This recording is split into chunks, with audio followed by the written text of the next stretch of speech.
Les matchs auxquels Vinicius Junior manquera après son expulsion contre Valence. La promesse d'Ancelotti clarifie la situation d'Ibrahim Diaz concernant un départ du Real Madrid. Après avoir raté le troisième, décision d'Ancelotti concernant les pénaltys au Real Madrid. Slot attise les rumeurs de départ de Trent Alexander-Arnold vers le Real Madrid. Le président de la FIFA surprend tout le monde. Des décisions arbitrales controversées et le comportement de Vinicius en réponse à des provocations répétées. Et avant de commencer, n'oubliez pas de partager vos avis dans les commentaires sur les décisions arbitrales contre Valence et le comportement de Vinicius. Et si vous êtes un fan du Real Madrid, n'oubliez pas de vous abonner à la chaîne et de liker la vidéo. Les matchs auxquels Vinicius Junior manquera après son expulsion contre Valence.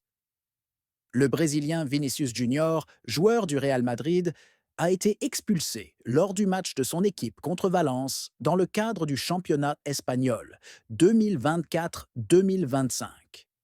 L'expulsion de Vinicius a eu lieu en seconde mi-temps, après avoir agressé Dimitrievski, le gardien de Valence, en le poussant par le cou. Selon ce qu'a publié Relivo, le joueur risque une suspension de 2 matchs en raison de son comportement, et la sanction pourrait aller jusqu'à 4 matchs en raison de l'agressivité et de la manière dont il a protesté après l'incident. Selon les règles, si Vinicius est suspendu pour 4 matchs, la sanction sera appliquée lors des prochains matchs auxquels participe le Real Madrid dans les compétitions organisées par la fédération. Cela signifie qu'il manquera le match des 32e de finale de la Coupe du Roi, la demi-finale de la Supercoupe d'Espagne, et peut-être la finale et le possible 8e de finale de la Coupe du Roi. Si le Real Madrid ne se qualifie pas pour ses phases en Coupe du Roi ou en Supercoupe, il continuera sa suspension en championnat. Si la suspension n'est que de 2 matchs, elle sera appliquée lors des 20e et 21e journées de la Liga, ce qui serait la meilleure option pour le joueur, car manquer des matchs de championnat a moins d'impact que de manquer des compétitions comme la Supercoupe d'Espagne. La promesse d'Ancelotti clarifie la situation d'Ibrahim Diaz concernant un départ du Real Madrid. Le niveau d'inquiétude à l'intérieur des murs du Santiago Bernabéu concernant l'avenir du Marocain Ibrahim Diaz avec le Real Madrid a diminué ces derniers temps. Diaz a été lié à un transfert vers de grands clubs, après avoir passé beaucoup de temps sur le banc du Real Madrid, ce qui a poussé les clubs intéressés à exercer des pressions pour obtenir sa signature lors du mercato hivernal. Les clubs comme Arsenal, Liverpool et Newcastle United étaient en attente, tandis qu'AC Milan a tenté de jouer sur la corde sensible pour récupérer son ancien joueur, qui a vécu une période dorée sous les couleurs du géant italien. Naples cherche à signer Ibrahim Diaz du Real Madrid. Les Parthenopei ont rejoint la course pour signer la pépite de l'équipe nationale du Maroc en janvier, en concurrence avec Milan pour les services du Marocain, bien que cela soit difficile. Selon le journal Télégraphe, l'offre de Naples est arrivée à un moment crucial pour le club italien, qui s'inquiète de l'avenir de Piotr Zielinski à long terme, avec le joueur polonais en dernière année de contrat. Diaz se présente donc comme une option potentielle. Les 3 années que le star marocain a passées dans les terrains italiens renforcent son profil auprès des responsables du club du sud de l'Italie, qui voient en lui l'option la plus adaptée aux aspirations de l'équipe céleste. Ibrahim Diaz va-t-il quitter le Real Madrid? À la fin de l'année écoulée, l'entraîneur italien Carlo Ancelotti a commencé à tenir sa promesse en offrant à son joueur marocain plus de minutes, en le faisant débuter à plusieurs reprises, ce qui lui a permis de retrouver son niveau. Malgré les doutes entourant son temps de jeu, il semble que Diaz trouve son rythme au Real Madrid, ce qui pourrait compliquer toute tentative de départ durant le mercato hivernal et laisse entrevoir une continuité jusqu'à la fin de la saison, au moins. Le rejet par le Real Madrid des offres de plusieurs clubs pour recruter le joueur marocain montre que le club est déterminé à garder son joueur jusqu'à nouvel ordre. Après avoir raté la troisième, l'ultimatum d'Ancelotti concernant les tirs au but au Real Madrid.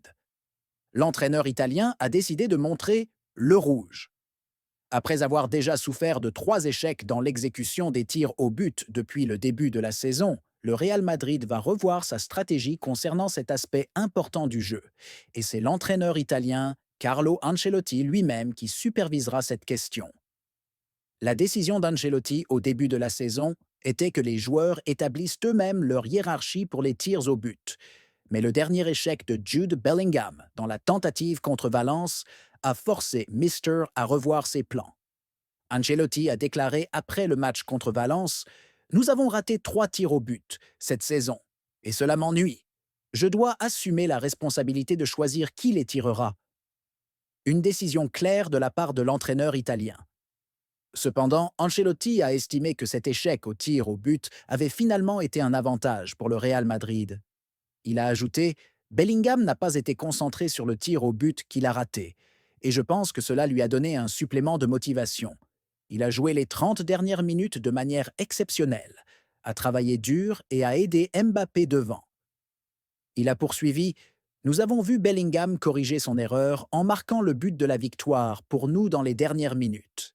Le Real Madrid a réalisé une remontée spectaculaire contre Valence après avoir été derrière pendant 85 minutes à cause du but de Hugo Duro. Et malgré l'expulsion de Vinicius Junior après un accrochage avec le gardien de Valence, Ståle Dimitrievski, l'équipe de Carlo Ancelotti a réussi à égaliser par Luka Modric avant que Jude Bellingham ne marque le but décisif. Slot attise les rumeurs de départ d'Alexander Arnold vers le Real Madrid. Train n'a pas encore renouvelé son contrat avec la direction de Liverpool, et le joueur est désormais dans les 6 derniers mois de son contrat, ce qui lui permet de négocier publiquement un transfert gratuit avec n'importe quel club pour l'été prochain. Slot a déclaré dans une interview concernant l'avenir d'Alexander Arnold: «On ne peut pas savoir ce qui va se passer dans un mois, et encore moins dans 6 mois en football moderne.» L'entraîneur de Liverpool a ajouté en réponse à une question sur sa conviction que le joueur resterait au sein du club: «Je suis sûr qu'il restera jusqu'à dimanche prochain et qu'il jouera avec nous lors du prochain match. Mais au-delà de cela, il est difficile de parler. Le football dépend uniquement du court terme.» Le Real Madrid a déjà agi et a soumis une offre à Liverpool pour acheter la période restante du contrat d'Arnold afin de le recruter en janvier. Mais le club anglais a rejeté l'offre de son homologue espagnol. Le président de la FIFA surprend tout le monde. Décisions arbitrales controversées et comportements de Vinicius résultant des provocations répétées.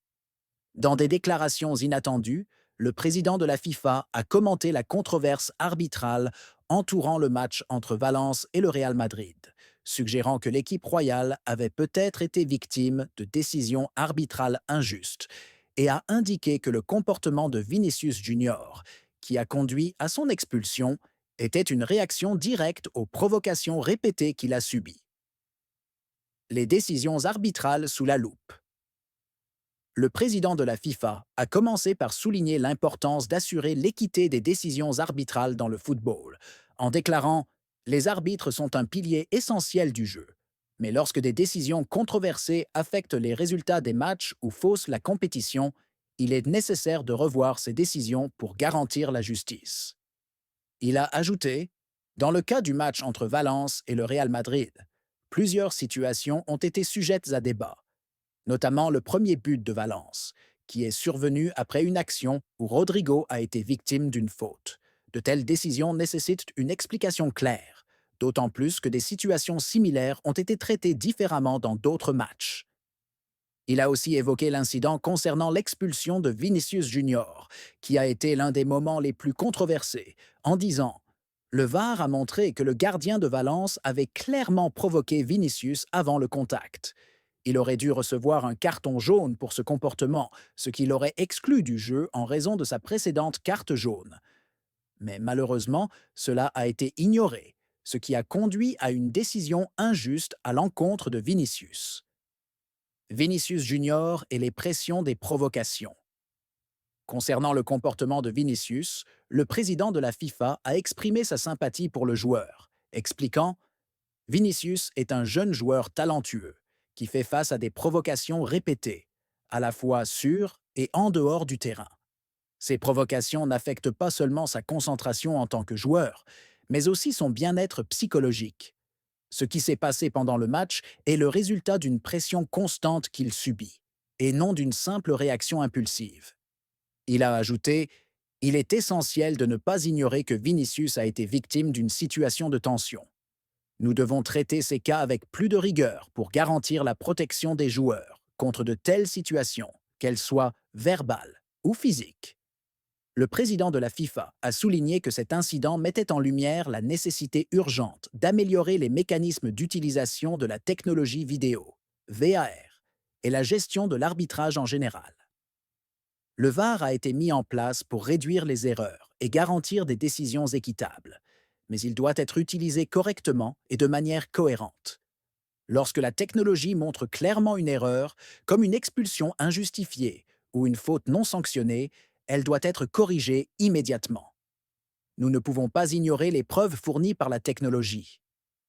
Il a précisé que la performance de l'arbitre lors de ce match serait examinée par une commission spécialisée, ajoutant: nous examinerons attentivement ces décisions et prendrons les mesures nécessaires pour éviter que ces erreurs ne se reproduisent à l'avenir. Le football a besoin d'un arbitrage impartial et transparent pour restaurer la confiance de tous. Un message pour les supporters du Real Madrid. En conclusion de ses propos, le président de la FIFA a adressé un message aux supporters du Real Madrid, disant: nous comprenons que les supporters soient mécontents de ces décisions, mais vous pouvez être assurés que nous travaillons sur l'amélioration du système arbitral. Nous écoutons vos remarques et nous nous engageons à garantir que le football soit équitable pour tous. Il a également exprimé son soutien à Vinicius Junior, affirmant: Vinicius est un joueur exceptionnel et nous croyons qu'il surmontera cette épreuve. Chacun, que ce soit les joueurs, les supporters ou les arbitres, doit se rappeler que le football est un jeu basé sur l'esprit sportif et le respect mutuel. Le président de la FIFA a conclu en indiquant que cet incident pourrait être le début de réformes importantes dans la gestion des matchs et l'utilisation des technologies, en affirmant: nous, à la FIFA, sommes déterminés à garantir l'équité dans le football. Si des changements doivent être apportés aux règles ou si des améliorations doivent être faites dans les technologies arbitrales, nous le ferons. Notre objectif est que le football reste un sport fondé sur l'intégrité et la joie pour tous. Avec ces déclarations, il semble que le président de la FIFA ouvre un débat sur l'amélioration de la gestion des arbitres, notamment dans les matchs à enjeux élevés, qui connaissent une pression et des tensions croissantes, avec pour but ultime d'assurer la justice et de protéger les droits de tous sur le terrain.